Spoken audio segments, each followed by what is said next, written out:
তার দল নিষিদ্ধ করবে, তো কর বেটা, করতে পারবে? ডক্টর ইউনূসের গভর্নমেন্ট, আমি চ্যালেঞ্জ দিয়ে বলতেছি, ডক্টর ইউনূসের গভর্নমেন্ট কোনোদিন আওয়ামী লীগকে নিষিদ্ধ করতে পারবে না, পারবে না। এখন এটা করলে পরে সারা দুনিয়া এটাকে গ্রহণ করবে না।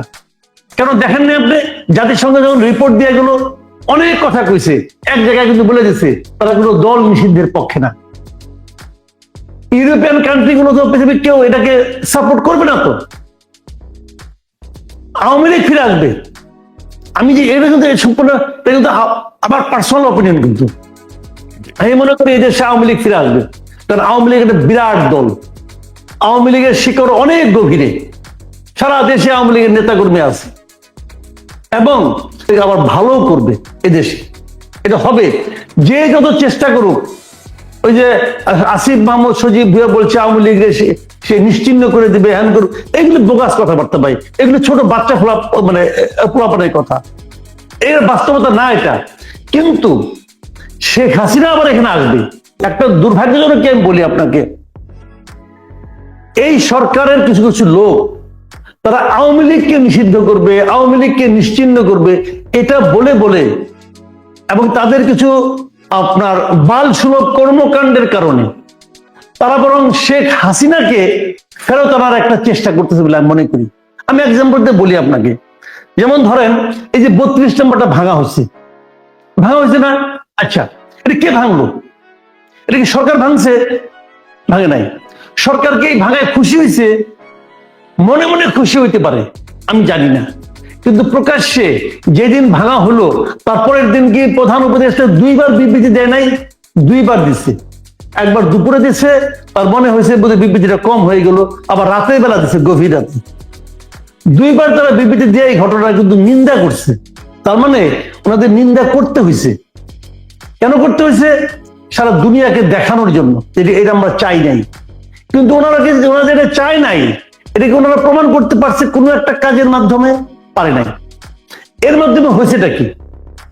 এর মাধ্যমে যেটা হয়েছে সেটা হলো কি, এই যে শেখ হাসিনা ইন্ডিয়ায় যে লুকায় আছে, পালাই আছে, অথবা ইন্ডিয়া তাকে থাকতে দিছে, যখন শেখ হাসিনার বিরুদ্ধে আদালতে মামলাটা শুরু হয়েছে এবং যখন নাকি আদালত তার বিরুদ্ধে একটা রায় দিবে অথবা আদালতে মামলার জন্য তাকে আনার প্রয়োজন হবে, তখন কিন্তু সারা দুনিয়ার কাছে ইন্ডিয়া কিন্তু একটা মানে আপনার বেকায়দায় ছিল একদিন। তারা বলতে পারতো না, যুক্তি দিয়ে বুঝাইতে পারতো না যে কেন তারা শেখ হাসিনাকে ফেরত দিচ্ছে না। এখন কি হলো, এই ঘটনার মাধ্যমে তারা শেখ হাসিনার পক্ষে একটা যুক্তি আমরা ওনাদের হাতে উঠাই দিলাম। এই তৌহিদি জনতা এবং তাদের যারা উস্কাইছে, তারা একটা ওদের হাতে একটা যুক্তি উঠাই দিল। কি যুক্তি উঠাই দিল? দেখেন, আমাদের সঙ্গে ইন্ডিয়ার যে চুক্তিটা আছে, সেই চুক্তিতে বলা হয়েছে তারা আমাদের বন্দীকে ফেরত দিতে বাধ্য। খালি একটা অপশন আছে যেখানে ফেরত না দিলেও পারবে, সেটা হলো যদি আশ্রয়দাতা রাষ্ট্র মনে করে যে এই বন্দীকে ফেরত দিলে উনি রাজনৈতিক প্রতিহিংসার শিকার হতে পারেন, তখন তারা নাও দিতে পারে। সিম্পলি এই ঘটনাটা আমরা ঘটাই দিলাম 32 নম্বর ধ্বংস করে। কি হলো? এখন তারা বলবে যে শেখ হাসিনা দেশে নাই, তার বাবার একটা বাড়ি যেটা ব্যক্তি মালিকানায় নাই, ট্রাস্টকে দিয়ে দেওয়া হয়েছে, প্রকারান্তরে এটা প্রপার্টি অফ গভর্নমেন্ট, এটা পাবলিক প্রপার্টি হয়ে গেছে, সেইটা ভেঙে গুড়িয়ে দিয়ে আপনারা আসলে এই সরকার আসলে একটা রাজনৈতিক প্রতিহিংসার পরিচয় দিয়েছে। যেহেতু তার বাড়িটাই রাজনৈতিক প্রতিহিংসার পরিচয় মধ্যে পড়ে গেছে, অতএব শেখ হাসিনা রাজনৈতিক প্রতিহিংসার মধ্যে পড়বেই। তাহলে শেখ হাসিনাকে কিন্তু আমরা আনার চেষ্টা যে করতে পারতাম, সেই জায়গায় কিন্তু আমরা একটা সমস্যা ক্রিয়েট করলাম এই বাড়িটা ভেঙে, এবং অন্য আওয়ামী লীগের নেতাকর্মীদের বাড়িটা ভেঙে। এই কাজটা ইনিশিয়েট কে করেছে বলেন? ইনিশিয়েট কে করেছে? বিদেশে বসে যে পিস সাপ করছে ইনিশিয়েট, তো উনি তো আলটিমেটলি ইন্ডিয়াকে সুবিধা করে দিল রে ভাই। সে তো আলটিমেটলি শেখ হাসিনার সুবিধা করে দিল। সারাদিন শেখ হাসিনা নামে গালাগালি করে, আর আসল কামটা সে করে দেয় এইভাবে। এই জিনিসটা বুঝতে হবে। আমাদের অর্ধশিক্ষিত লোকেরা এটা বুঝে না, তারা পিস সাপ জিন্দাবাদ বলে মাঠে নেমে যায়। এগুলি করে দেশে যখন অস্থিতিশীল সিচুয়েশন ক্রিয়েট করে, এই যে যদি অস্থিতিশীল হয়, কার লাভ রে ভাই? কার লাভ বলেন? যার লাভ সে তার পারপাস সাফ করতেছে, বুঝে না এটা। এবং এটা গভর্নমেন্ট পরে বুঝতে পারছে যে গভর্নমেন্ট এটা কি করলো। গভর্নমেন্টে তার পাতা ফাঁদে পা দিছে, এখনো দিয়ে যাচ্ছে। এইটাই হলো ট্র্যাজেডি আমাদের।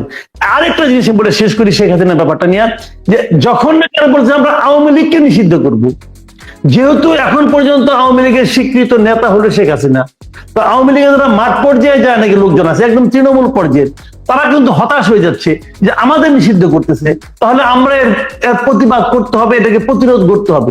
এবং প্রতিরোধ করার জন্য তারা এখনকার পর্যন্ত দৃশ্যত যে নেতা শেখ হাসিনার সঙ্গে মিলে গেছে, তারা ভাবতেছে ওনাকে নিয়েই ফিরতে হবে। অথচ সরকার যদি বলতো যে আওয়ামী লীগের প্রত্যেকটা করাপ্ট লোকের, প্রত্যেকটা ক্রিমিনাল লোকের আমরা বিচার করব, কিন্তু আওয়ামী লীগের মতো থাকবে, তারা ওইখানেও একটা বোকামি করছে। এবং সেই বোকামিটা কিন্তু ওই মানে বাইরের প্রেসক্রিপশনই হয়েছে। এবং সেই বোকামিটা কি তার দল নিষিদ্ধ করবে, তো করবেটা করতে পারবে। ডক্টর ইউনূসের গভর্নমেন্ট, আমি চ্যালেঞ্জ দিয়ে বলতেছি, ডক্টর ইউনূসের গভর্নমেন্ট কোনোদিন আওয়ামী লীগকে নিষিদ্ধ করতে পারবে না, পারবে না। কারণ এটা করলে পরে সারা দুনিয়া এটাকে গ্রহণ করবে না। কেন দেখেন না আপনি, জাতিসংঘ যখন রিপোর্ট দিয়ে গেল অনেক কথা কইছে, এক জায়গায় কিন্তু বলে দিচ্ছে তারা কোনো দল নিষিদ্ধের পক্ষে না। ইউরোপিয়ান কান্ট্রি গুলো তো পৃথিবীর কেউ এটাকে সাপোর্ট করবে না। তো কিছু লোক উস্কে দেয়, কিছু লোক উস্কে দিচ্ছে, তারা তাদের মধ্যে মানে দুই একজন বলতেই হয়, তারা দুই একজন বিদেশে অবস্থান করে, তারা ওইখান থেকে এদেরকে উস্কে দেয়, সত্য মিথ্যা আবল তাবল কথা বলে, অর্ধ সত্য নানা রকম ভাবে বলে, নানা রকম মানে আপনার লজিকের নানা রকম বিকৃতি করে তারা উস্কে দেয়। আমি এদেরকে লক্ষ্য করে একটা কথা বলি, ভাই আপনারা তো উস্কে দিচ্ছেন, আপনারা তো দেশে নাই, আপনারা দেশে আসেন, ঠিক আছে। হাসিনা সরকারের আমলে আপনারা আসতে পারতেন না, আপনাদের নানা রকম রিস্ক ছিল, এখন আসেন না কেন? দেশে আসেন, এসে বসেন, কথা বলেন, এদের সঙ্গে মিশেন, যাদেরকে আপনি রাজপথে ঠেলে দিচ্ছেন তাদের সঙ্গে রাজপথে আপনিও যান।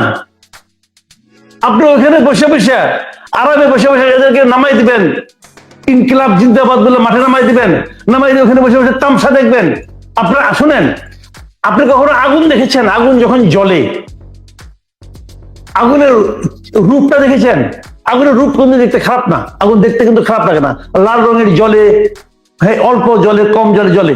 কিন্তু আগুনটা যখন আপনি কাছে থেকে দেখবেন, যখন আগুনের তাপটা পাবেন, তখন আপনি জানবেন কি ভয়াবহ অবস্থার মধ্যে আপনি আছেন। তো ওরা তো আগুনের তাপ পায় না, ওরা আগুনের রূপ দেখে মুগ্ধ হয়, মোহিত হয় এবং ভাব নেয় আমি আগুন ধরাতে পেরেছি।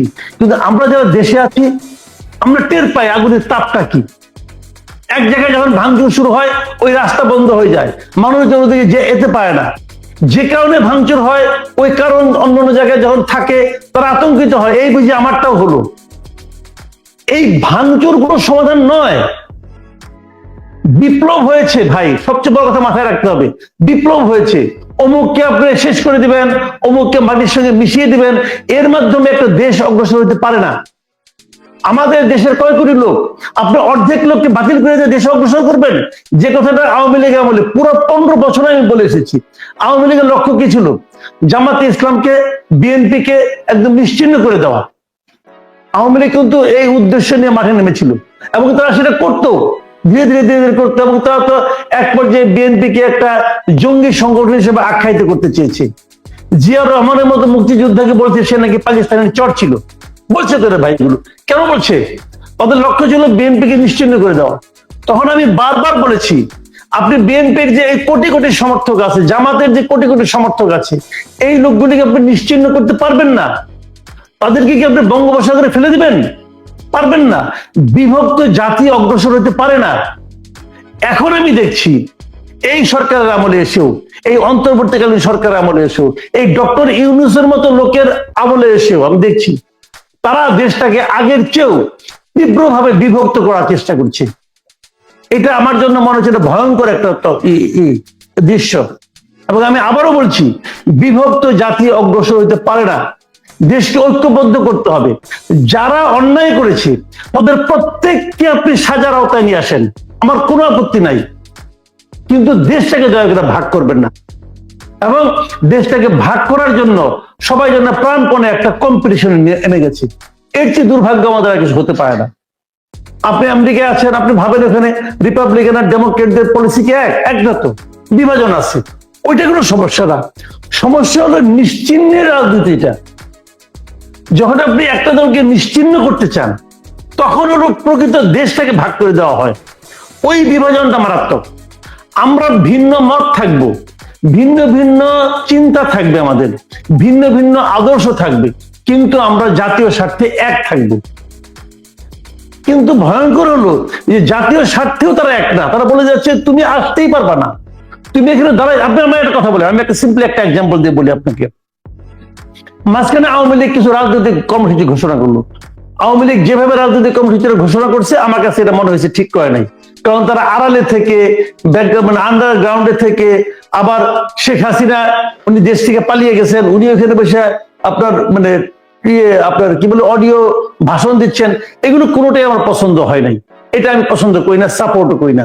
কিন্তু একটা প্রত্যন্ত এলাকার একটা আওয়ামী লীগের কর্মী, অথবা কর্মীও না, সে নৌকা মার্কা ভোট দেয়, তার ফ্যামিলি আওয়ামী লীগ করে, আজকে থেকে 50 বছর ধরে আওয়ামী লীগ করে, তার তো আওয়ামী লীগের মধ্যে একটা ফিলিংস থাকতেই পারে। তো সেই লোকটা আওয়ামী লীগের জন্য যদি লিফলেট বিতরণ করতে চায়, এবং যদি সেই লিফলেটে রাষ্ট্র বিরোধী কোনো কথা না থাকে, তাকে আপনি অ্যারেস্ট করবেন কোন আইনে? আপনার কোন আওয়ামী লীগ তো অবৈধ, মানে নিষিদ্ধ কোনো রাজনৈতিক দল না। আওয়ামী লীগ তো এদেশে একটা বৈধ রাজনৈতিক দল। এই গভর্নমেন্ট কি আওয়ামী লীগকে নিষিদ্ধ করছে? করে নাই তো। এই গভর্নমেন্ট ছাত্রলীগকে নিষিদ্ধ করছে, বুঝলেন? এই নিষিদ্ধ করাটা ঠিক হয়েছে কি বেঠিক হয়েছে, এটা অন্য তর্ক। ওই তর্কে আমি যাব না, কারণ নিষিদ্ধ গভর্নমেন্ট করে ফেলাইছে। গভর্নমেন্ট যখন কোন একটা নিষিদ্ধ করে, এবং গভর্নমেন্টের সে আইন আছে, সে আইন দিয়ে নিষিদ্ধ করছে, যখন নিষিদ্ধ করছে তখন সেটা নিয়ে আমি আর কোনো কথা বলবো না। আইন, সরকারের অনেক আইন থাকে যে আইনটা আপনার পছন্দ হয় না, আমার অনেক আইন আছে পছন্দ হয় না, কিন্তু আইনটা আমি অপছন্দ করতে পারি, কিন্তু আইনটা আমি অমান্য করতে পারবো না। আমি সব আইন মানার পক্ষে। আমার যদি আইনটা অপছন্দ হয়, আমি আইনটা পরিবর্তনের চেষ্টা করতে পারি, কিন্তু আইনটা যতক্ষণ আমি পরিবর্তন না করতে পারবো, ততক্ষণ পর্যন্ত আমি সেটাকে অমান্য করতে পারবো না। তাহলে আইন বলে যে আওয়ামী লীগ একটা বৈধ দল। যদি আওয়ামী লীগ একটা বৈধ দল হয় আইন দ্বারা, তাহলে সেই দল একটা কর্মসূচি পালন করবে, আপনি করতে দেবেন না কেন? আমাদের এই যে আপনার প্রধান উপদেষ্টার যে মানে আপনার প্রেস সচিব যিনি আছেন, উনি বললেন কি লিফলেট বিতরণ করে তাকে অ্যারেস্ট করা হবে। আমি সিম্পল একটা কোশ্চেন করতে চাই, আপনি গ্রেফতার করবেন কোন আইনে? আইনটা কি? কোন আইন নেই। কিন্তু বিএনপি তো অনেক কিছু বলে যে সরকারের পছন্দ হয় না। জামাত ইসলাম তো অনেক কিছু বলে যেটা সরকারের পছন্দ হয় না। এখন জামাত যদি ওই কথাটা বলে, তাকে অ্যারেস্ট করবেন আপনি? দেখেন, জামাত মাঝখানে একটা কর্মসূচি ঘোষণা করলো যে এটিএম আজহারুল হককে মুক্তি না দিলে তারা যমুনার সামনে অবস্থান ধর্মঘট করবে। বলছিল না? বলছিল। তখন কি হুঙ্কার দিয়ে শফিউল আলম বলছিল যে ওখানে গেলে জামাতকে অ্যারেস্ট করা হবে? বলছিল? বলে নাই তো, বলে নাই। কিন্তু জামাতের এই কর্মসূচি বাস্তবায়নের জন্য আমি নিজে কানে শুনেছি, জামাতের অনেক লিডাররা বলেছেন হাইকোর্ট ঘেরাও করা হবে যদি মুক্তি না দেওয়া হয়। এটা তারা বলতে পারে? বেআইনি কথা বলছি। আপনি হাইকোর্ট ঘেরাও করতে পারেন না, এটা তো আদালতের ব্যাপার। কিন্তু তারপর তাকে অ্যারেস্ট করা হয়েছে? হয় নাই। কেন হয় নাই? হয় নাই এই কারণে যে এটা তাদের রাজনৈতিক বক্তব্য। দেখেন, এটা কিন্তু মানে রাজনৈতিক, এটা কিন্তু কিঞ্চিত আইন লঙ্ঘনও আছে, তারপরেও এটা কিন্তু রাজনৈতিক বক্তব্য হিসেবে ইগনোর করা হয়েছে। আর আওয়ামী লীগ লিফলেট বিতরণ করবে, লিফলেট বিতরণ করলে তাকে গ্রেফতার করা হবে। তখন পর্যন্ত কেউ জানে না ওই লিফলেটে কি আছে। এটা বলে কিভাবে? তাও কে বলতেছে? সরকার একজন কর্মচারী, মানে যার বেতন আমি আপনি দেই, আমার বেতনভোগী একজন কর্মচারী, সে বলতেছে, এবং ওই যে আওয়ামী লীগের লিডার অথবা আওয়ামী লীগের কর্মী, তার কাছ থেকে কিন্তু সরকার ট্যাক্স নিয়ে এই লোকটাকে বেতন দিচ্ছে। তো সে বলতেছে যে আমার চাকর বলতেছে যে আমার মনিব যদি এই কাজটা করে তাহলে তার আমি অ্যারেস্ট করবো। হইলো ভাই?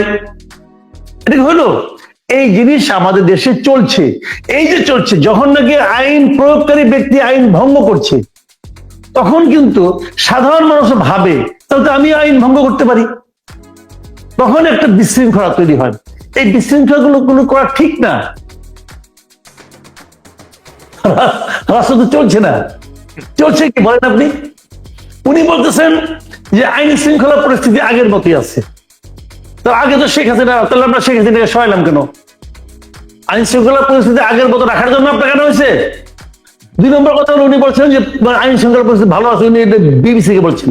যেদিন বলছেন তার 3 দিন আগে ওনার স্বরাষ্ট্র উপদেষ্টা রাত্র 3:30টার সময় প্রেস কনফারেন্স করে। রাত্র 3:30টার সময় স্বরাষ্ট্রমন্ত্রী কি প্রেস কনফারেন্স করছে কেন? কেন?